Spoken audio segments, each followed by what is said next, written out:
When it comes to favorite books of the Bible, I doubt that the book of Deuteronomy is at the top of the list for many Christians. After all, Deuteronomy is a long book, 34 chapters long, to be precise. And there's not a lot that happens in Deuteronomy. The opening chapters recount some of the things that have happened between God and Israel after he brought them out of Egypt during their time in the wilderness, but after that, it's mostly just a bunch of laws. Laws about worship and food and what to do and not to do on the Sabbath day and how to treat animals. Laws about marriage and family life and just business practices. About what to do in the case of violence or conflict or disobedient children. Lots and lots of laws. And that can get pretty tiring for some readers because not a lot is happening. In fact, from the 6th verse of the first chapter until the opening verses of the 31st chapter, 30 whole chapters of the book are nothing more than Moses talking. Deuteronomy is really just one incredibly long sermon that Moses gives to the people of Israel before they cross the Jordan River into the Promised Land. But despite all of that, despite all the countless laws, despite the fact that almost the entire book is just one man talking, despite that, Deuteronomy is one of the most important and influential books in the whole Bible.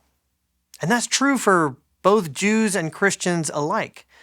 Jonathan Sacks, who was for many years the chief rabbi of England, he put it like this: with the book of Deuteronomy, the entire biblical project becomes lucid and reaches its culmination. It is the deepest and most remarkable statement of what Judaism is about. From a Christian perspective, the Anglican biblical scholar Christopher Wright is no less emphatic in his comments about the importance and influence of this book. Deuteronomy, he says, has been aptly described as the heartbeat of the Old Testament.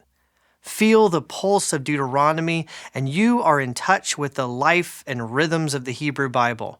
Indeed, if we add the influence of the book on Jesus, Paul, and the early New Testament church, it is a profoundly significant book in the whole Christian canon of Scripture. Just think about Jesus himself. The Gospels of Matthew and Luke both tell the story of the time when Jesus was tempted by the devil in the wilderness. 3 different times the devil tried to tempt Jesus, and 3 different times Jesus responded with a quote from Scripture. And on all 3 occasions, the book that he quotes is the book of Deuteronomy. On another occasion, Jesus is asked, "What is the greatest commandment?"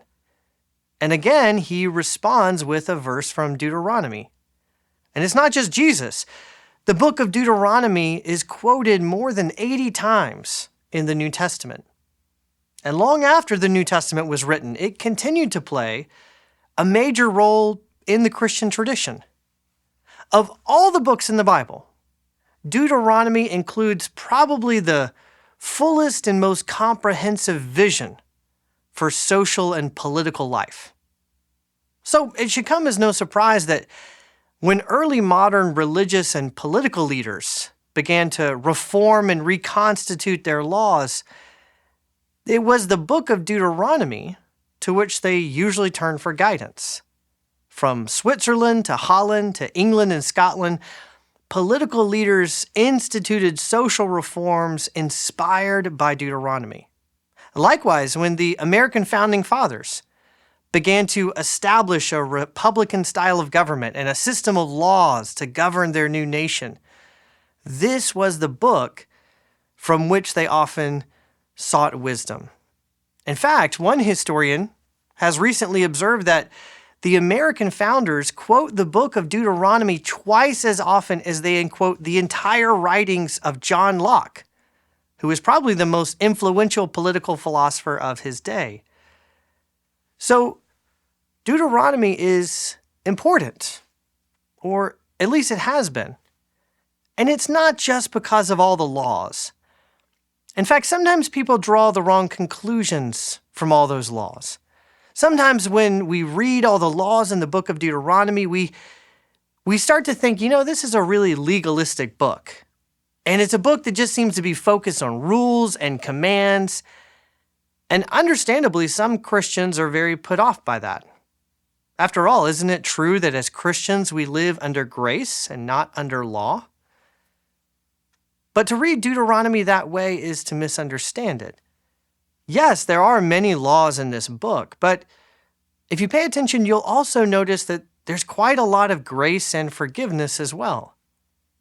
And that's because, as one Old Testament scholar puts it, because the aim of Deuteronomy isn't just to give us a bunch of rules. The aim of Deuteronomy is to create a righteous community. And the book does that in a variety of ways. On the one hand, Deuteronomy accomplishes that goal by training us in the right way to live, much like the book of Proverbs or other wisdom literature books in the Bible. On the other hand, you can also read Deuteronomy as a kind of book of prophecy. It speaks very clearly about the moral failures of the people of God, of their repeated inability to keep their covenant with God, and also about God's determination to redeem them, even despite their failures. In that sense, Deuteronomy is very similar to a book of prophecy like the book of Hosea. But maybe more than anything else, what the book of Deuteronomy does is teach us what it means to be the people of God. What kind of a relationship do we have with God? What is that relationship based on? And what does it require of us? Or to put it even more simply, what do we mean when we talk about the love of God? That's a phrase that comes up multiple times in the book of Deuteronomy. It's right there in Deuteronomy's most famous commandment. You shall love the Lord your God with all your heart and with all your soul and with all your might. Jesus said that was the greatest of all commandments.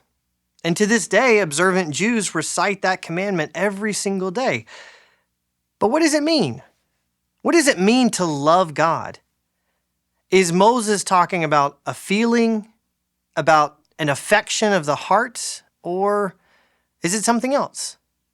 Several chapters later, when Moses repeats this command, he adds more to it.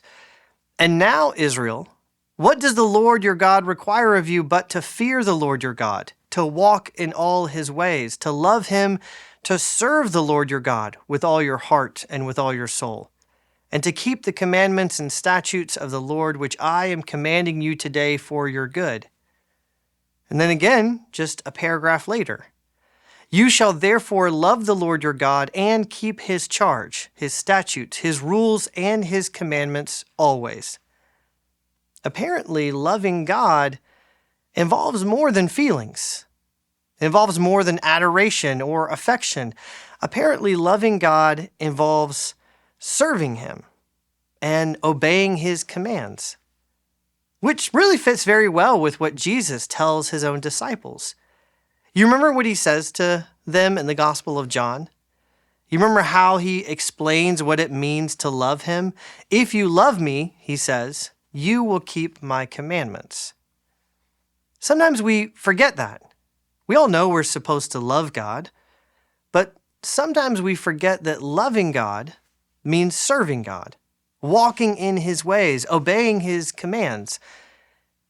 And that's one of the reasons that Deuteronomy is so helpful, because it reminds us what it means to be the people of God, what it means to be a people who actually love the Lord. For that matter, Deuteronomy also reminds us what the Bible means when it talks about loving our neighbor. Christians, we often use those phrases. We often quote Jesus' words about the two great commandments. Love the Lord your God with all your heart and love your neighbor as yourself. But just as we sometimes think that loving God means just believing in God or feeling gratitude or affection toward him, sometimes we start to think that loving our neighbor means little more than treating people with civility or being polite or maybe occasionally lending a helping hand. As you read and study Deuteronomy, however, you'll begin to realize that loving your neighbor involves a lot more than that. That what we owe to one another goes far beyond mere civility or politeness. And that's just one more reason that this book is so important. It not only teaches us what it means to love God, it also teaches us what it means to love our neighbor as well.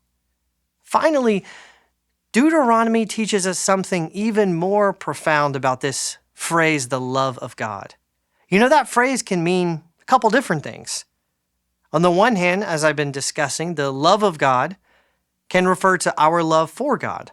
The love that Deuteronomy commands and that Jesus himself speaks about. You shall love the Lord your God. But that phrase can also refer to something else. Not to our love for God, but to God's love for us. And if there is anything that the Bible wants to make clear, it is that what makes us the people of God is not our love for God, but rather his love for us. To quote 1 John chapter 4, "In this is love, not that we have loved God, but that he loved us. We love because he first loved us."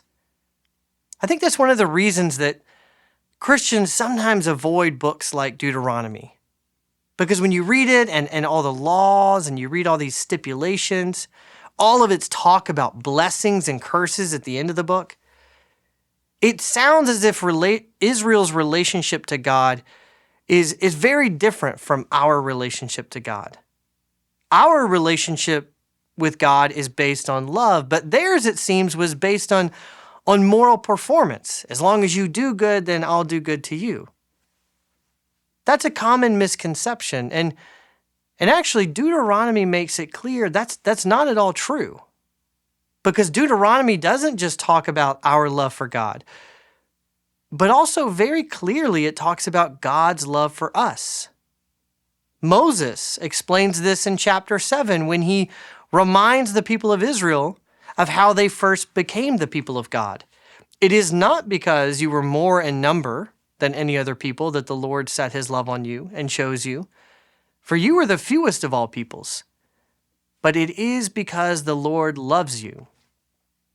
C.S. Lewis once said that Christians don't think that God will love us because we're good, but rather that God will make us good because he loves us. In many ways, that message is at the heart of Deuteronomy and what it has to say about being the people of God. Deuteronomy teaches us that God does not love us because we are good, but that he will make us good because he loves us. And furthermore, Deuteronomy gives us a vision for what that goodness will actually look like. What sort of a good society God is making us into. Two African scholars recently writing on the book of Deuteronomy, they summarized this point beautifully by relating it to an African proverb. They said, Israel's response to God is to be the same as that in the Angolan Ubuntu saying, love responds to love. Only love cures love. Or as the New Testament puts it, Israel is to love God because God has first loved her. Love responds to love. That's what Deuteronomy teaches us. That God has first loved us.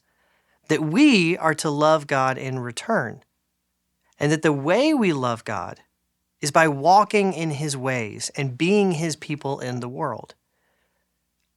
Deuteronomy is a long and sometimes complicated book. It's easy to get lost in the weeds as you're reading it. But as we make our way through this book, reading and studying it together, don't forget that what it's really teaching us, what it's helping us to understand, is how God has loved us and what it means to love him in return.